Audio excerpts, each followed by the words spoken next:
ذکر کا ایک اور آپ کو بہت بڑا بھی فائدہ ہوتا ہے، وہ یہ ہوتا ہے کہ جب آپ اللہ کو یاد کرنا شروع کرتے ہیں تو آہستہ آہستہ اللہ تعالیٰ آپ کو نیکی اور الہامات طیبہ کی طرف ترقی یافتہ کرنا شروع کرتا ہے، یعنی آپ کو پاک کرنا شروع کرتا ہے۔ ایک تو آدمی خود بھی کوشش کر رہا ہوتا ہے، لیکن اللہ کی مدد کے بغیر تو چونکہ کر نہیں سکتا، تو اللہ تعالیٰ ایونٹس اور دباؤ اور معاملات اور علم ایسے اس کی طرف بھیجتا ہے، لوگ ایسے اس کی طرف بھیجتا ہے اور اس کو ایسی باتیں سناتا ہے اور اس کو ایسے کلمات اپنے پڑھاتا ہے جس سے اس کا نفس پاک ہونا شروع ہوتا ہے، یعنی اللہ کی ابھی مدد کرتا ہے۔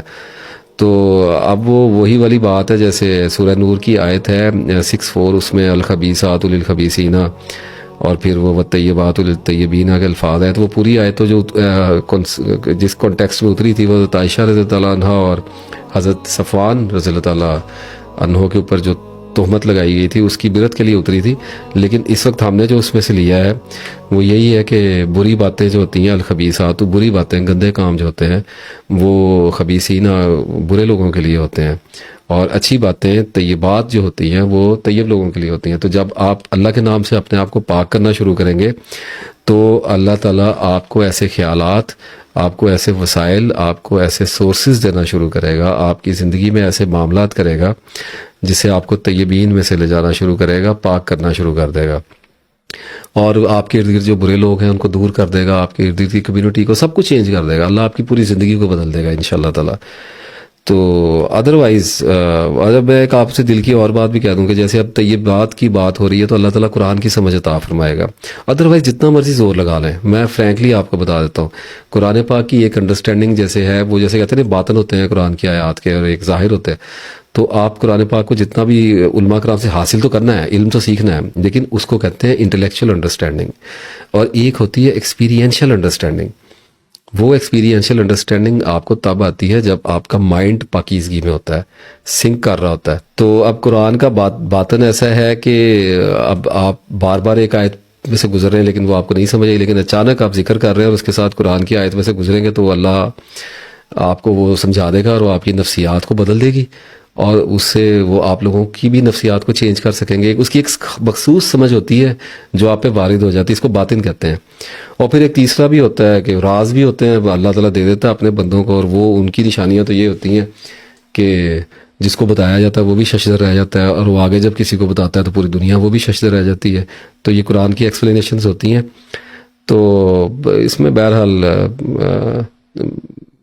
یہاں تک رسائی کا بتانے کا مقصد تو یہی تھا کہ اللہ تعالیٰ طیب ذرائع کو آپ کی طرف بھیجے گا اور آپ کے ذہن کو پاکیزگی عطا کرے گا۔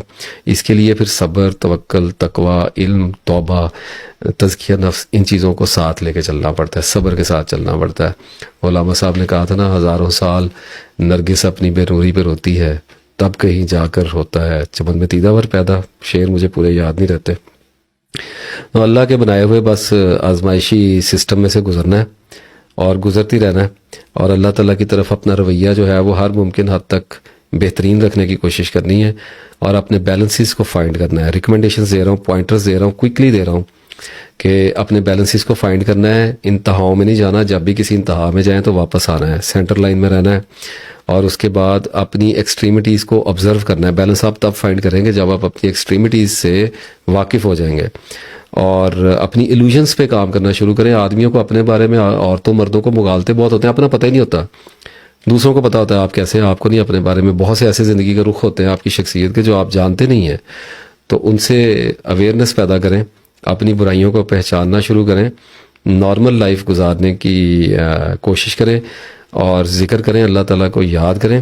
اور دیکھیں نارمل لائف کی نشانی یہی ہوگی، کسی پریکٹس میں نہ جائیے گا، کسی بھی روحانی پریکٹس میں کبھی نہ جائیے گا، آپ نارمل رہیں گے، سیف رہیں گے، جو بھی ذکر میں آتا رہے اللہ تعالیٰ آپ کو ایویڈنس اس کا دیتا رہے گا، آپ کو گراؤنڈڈ رکھے گا، انرجیز آپ کی ڈسپرس ہوتی رہیں گی، گیدر ہوتی رہیں گی، اللہ تعالیٰ دیکھے گا سارے سسٹم کو، آپ نہیں دیکھ رہے ہوں گے۔ اپنے ہاتھ میں یہ سارا دھندا لینے کی کوشش نہ کیجیے گا، اڑا کے رکھ دے گا اللہ تعالیٰ آپ کو، اس سے بچنے کی کوشش کیجیے گا۔ ایک بات آپ سے میں عرض کر دیتا ہوں، ایک پوائنٹر دے دیتا ہوں، اس سے بچیے گا، یہ معاملہ پیش آ سکتا ہے کہ کبھی کبھی علم کے ترقی یافتہ جو خیالات ہوتے ہیں نا، بلند خیالات، ذکر چل رہا ہے، ساتھ علم بڑھ رہا ہے، نماز چل رہی ہے، روزہ چل رہا ہے، زکوٰۃ چل رہی ہے، حج چل رہا ہے، اس کے ساتھ نفس کی پیورٹی پہ بھی کوشش ہو رہی ہے، گناہ ہو رہے ہیں، توبہ کی جا رہی ہے، تو سارے انگریڈینٹس پورے ہو گئے ہیں، تو آدمی کے چانسز ہائر ہو گئے ہیں کہ اللہ کے ہاں کنسیڈر کر لیا جائے گا. تو اب پھر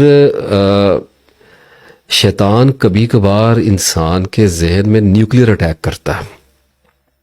آئی پرسنلی ایکسپیرینسڈ اٹ. یہاں مقصد اپنی نیکی بدی کی داستانیں کو طول دینا نہیں ہے، داستانوں کو آپ کو انڈرسٹینڈنگ دینے کے لیے بات کرنی پڑ جاتی ہے، اور میں بندہ بڑا کھلا ڈلا ہوں، اللہ تعالیٰ میری حفاظت فرمائے، مجھے گمراہی سے بچائے. تو کبھی کبھی ایسا نیوکلیئر اٹیک کرتا ہے کہ اللہ فوراً متوجہ ہو کر انسان سے پوچھتا ہے کہ چاہیے، دے دوں، لینا ہے، اس سے بچنا ہے. کبھی کبھی ایسا ہو سکتا ہے آپ کے ساتھ، ریئرسٹ آف دا ریئر ہے، لیکن یہ آ سکتا ہے کہ جیسے ہو سکتا ہے کہ آپ کے اندر یہ خیال ابھرے کہ اللہ مجھے کوئی روحانی طاقت دے دے تو میں لوگوں کی بہتری کے لیے استعمال کروں گا، یا اللہ تیرا بندہ بن جاؤں، لوگ مجھ سے ملنے آئے، میں ان کے مسائل حل کروں. Don't do this. بالکل ایسا نہ کریں. میں نے من چلے کے سودا میں اس پہ بڑی ڈیٹیل بات کی ہے. ایسا نہ کیجیے گا. اللہ کیا کرتا ہے کہ اللہ اتنا سینسٹیو ہے when it comes to the love of God, تو اللہ ہمیشہ سب سے پہلے آتا ہے. اللہ پھر کمپرومائز نہیں کرتا. ہاں نیچے جو مرضی چلتا رہے، اللہ تعالیٰ بے نیاز ہے. دوستی میں بھی اللہ اتنا بے نیاز ہے کہ ایک بندہ اس کا 10 سال سے دوست ہے، اس نے آہستہ اس کے دل میں خواہش پیدا ہوئی کہ یا اللہ اب کوئی میں کہیں بیٹھوں یا مخلوق کو میرے طرف، تو اللہ مخلوق کو اس کی طرف بھیج کے خود چلا جائے گا، پتہ بھی نہیں لگنا. اس چیز سے آپ نے بچنا ہے. ایسے خیالات جب آتے ہیں تو تبھی ان کی روک تھام کرنی ہوتی ہے، اور بعض دفعہ یہ اتنی تیزی سے آتے ہیں، پتہ چل جاتا ہے کہ نیوکلک اٹیک ہوا ہے، یہ پتہ لگ جاتا ہے، بہت بڑا ہوتا ہے، دھڑکن تیز ہو جاتی ہے، اور ایک دم وہ آپ کی پوری کیفیت بدل کے رکھ دیتا ہے. جو لوگ اپنے خیالوں پہ نگران رہتے ہیں، جو آبزرورز ہیں، دے کین انڈرسٹینڈ. کچھ ہوں گے، بہت کم ہوں گے، بٹ دے کین انڈرسٹینڈ میں کہاں سے بات کر رہا ہوں. If you are very well aware of your mind, if you know کہ آپ کا مائنڈ کیا ہے، تو جب اتنا بڑا خیال ایک شہاب ثاقب کے گولے کی طرح گرے گا اور دھماکہ ہوگا تو آپ کو پتہ چلے گا یہ آیا. اور اگر پکڑنے میں کوتاہی ہوگی تو وہ رینگ کر تیزی سے آپ کے نفس میں گھس جائے گا، آپ کے ذہن کے سب کانشیس میں چلا جائے گا، اور پھر وہاں سے اللہ کے نام کے تیر مار مار کے اس کو نکالنا پڑتا ہے، اندھیروں میں اس کا شکار کرنا پڑتا ہے. تو اپنے نفس کی کانٹ چھانٹ بھی کیا کریں. پتہ نہیں کیا کیا کون کون سا سانپ اس کے اندر پڑا ہوا ہے. جب کام کرنا شروع کریں گے میری ساری باتیں سمجھ میں آئیں گی. تو اتریں، اپنے نفس کے اندر اتریں، تزکیہ کرنا شروع کریں، تو اللہ تعالیٰ بہتر کرے گا. مجھے پتا ہے کچھ لوگوں کو ابھی میری بات دکھائی نہیں دے رہی، صرف سنائی دے رہی ہے، لیکن دے گی دکھائی. اگر سچے ہیں، اگر سیریس ہیں، اللہ کی مدد آپ کے ساتھ ہے، تو آپ ایک ایسی جگہ پہ پہنچیں گے جہاں پہ آپ کو کان میں ناصر افتخار کی آواز آئے گی کہ یہ ہو رہا ہے. ہاں اچھا، اللہ پھر دباؤ ڈال کے جو مرضی آپ کو دے دے. اللہ آپ کے حالات ایسے کر دے کہ وہ بندے بھیج دے، آپ کو کچھ بھی کر دے، آپ کی دعائیں قبول ہونے لگ جائیں، تو آپ کو پتہ ہے آپ کے پاس سیفٹی ہے کہ میں نے نہیں مانگا. ہاں کچھ کیفیات وقتی طور پہ اطمینان کی، تسلی کی اور خوشی کی بھی آ سکتی ہیں، شکر گزاری کی بھی کبھی کبھی ہلکا سا تکبر بھی پیدا ہو سکتا ہے. اس پہ توبہ رکھی ہوئی ہے، کوئی پریشانی کی بات نہیں، لیکن آپ کے پاس کلیئر ایویڈنس ہونا چاہیے کہ میں آیا نہیں ہوں، میں نے کچھ ٹریگر نہیں کیا، یعنی کہ میں نے کسی بھی اسپرچول ایونٹ کو، کسی اسپرچول وارفیئر کو موشن میں ٹریگر نہیں کیا. یہ گارنٹی آپ کو اپنے اندر خود دینی ہوگی، خود اپنے آپ کو.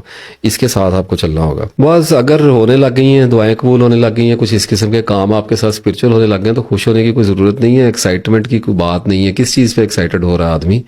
کیا بس علم حاصل کرنا ہے، اللہ کو یاد کرتے رہنا ہے. دیکھیں اپنا تجربہ آپ کو بتا رہا ہوں، 10 لاکھ بار دن میں کم از کم میں گرتا ہوں گا. میں صرف ایک کام کبھی نہیں کرتا، میں اللہ سے مایوس نہیں ہوتا، میں اٹھ کھڑا ہوتا ہوں اور میں توبہ کر لیتا ہوں، اور میں دوبارہ اپنے آپ کو ٹھیک کرنے کی کوشش میں لگ جاتا ہوں. یہی زندگی ہے. زندگی منزل نہیں ہے، زندگی راستہ ہے. انسان مقیم نہیں ہے، انسان مسافر ہے. اپنی سٹیٹ آف لائف کو اگر آدمی کلیئرٹی سے انڈرسٹینڈ کر لے تو اسے پتہ چل جاتا ہے کہ اب مجھے پتھر پڑے، مجھے گلے میں ہار ڈلیں، مجھے کچھ بھی میرے ساتھ مطلب کیا جائے، کپڑے میرے پھاڑ دیے جائیں، پوشاکیں پہنائی جائیں، میرے بال مونڈ دیے جائیں، یا میرے سر پہ دستاریں رکھی جائیں، اللہ بچائے، لیکن کچھ بھی ہو سکتا ہے اس دنیا میں. اس دنیا میں آپ کے ساتھ کچھ بھی ہو سکتا ہے.